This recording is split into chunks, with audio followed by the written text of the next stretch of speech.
इसके अंदर क्या हमारे पास गार्डनर्स के यूज़ होते हैं, अभी देखें। हमने एक कोट किया था, बल्कि एक काम करते हैं, मैंने कहा कि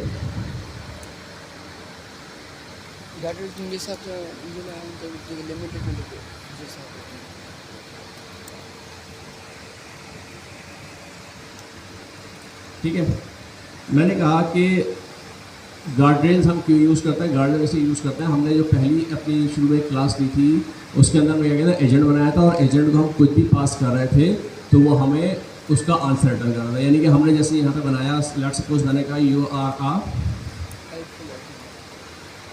मैथ एजेंट, ठीक है, और इसको हमने नाम दे दिया मैथ एजेंट का।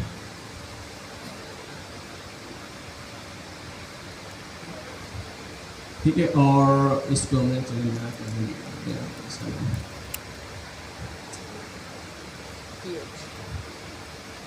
ठीक है, और इसमें से ये स्ट्रक्चर आउटपुट फिलहाल हटा देते हैं हम यहाँ से, और इस क्लास को हम यहाँ से रिमूव कर देते हैं। ठीक है, और इस मैथ एजेंट को मैं यहाँ पास कर देता हूँ। ठीक है, तो अब आपसे हमारे जहन में क्या आ रहा है, हमारे जहन में ये आ रहा है कि हमने एक मैथ का एजेंट बनाया है, और इसको हम जब मैथ का कोई क्वेश्चन देंगे तो ये उसको सॉल्व कर देगा। ठीक है, यही हमारा पर्पज़ है, यही हमने सब पर्सोना डिफाइन किया हुआ है। एक काम करते हैं, इसको हम रन करके देखते हैं। मैंने कहा यूवी रन गार्डरेन्स, और इसको मैंने कहा 2+2। ठीक है, तो इसने मुझे आंसर दे दिया 2+2 = 4। अच्छा, मैंने फिर दोबारा रन किया, मैंने कहा कैपिटल ऑफ पाकिस्तान, इसने मुझे दिया कैपिटल ऑफ पाकिस्तान। अच्छा, अब हमने तो इसलिए बनाया नहीं है एजेंट, हमने तो नाम ही मैथ एजेंट रखा है, हम तो चाह रहे हैं कि सिर्फ मैथ का करें। तो इस चीज़ को रोकने के लिए हमने क्या किया था क्लास के अंदर, नहीं गार्डनर्स तो पढ़ लें ना, ये काम पहले कर चुके हैं। उस वक्त हमने क्या किया था,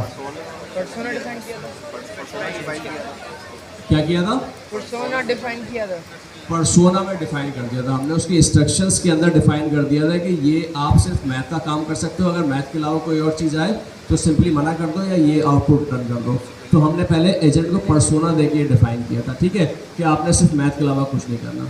अब हम क्या कर रहे हैं, अब हम उसके ऊपर एक चीज़ और लगा रहे हैं, यानी एक तो हम पर्सोना डिफाइन कर सकते हैं, दूसरा हम ये कर सकते हैं कि हम एजेंट को जो इनपुट दे रहे हैं, यानी इनपुट क्या है, यहाँ से यूज़र प्रॉम्प्ट कर रहा है, उस प्रॉम्प्ट को हम चेक कर सकते हैं कि क्या ये प्रॉम्प्ट जो दे रहा है वो उस एजेंट से रिलेटेड है या नहीं है।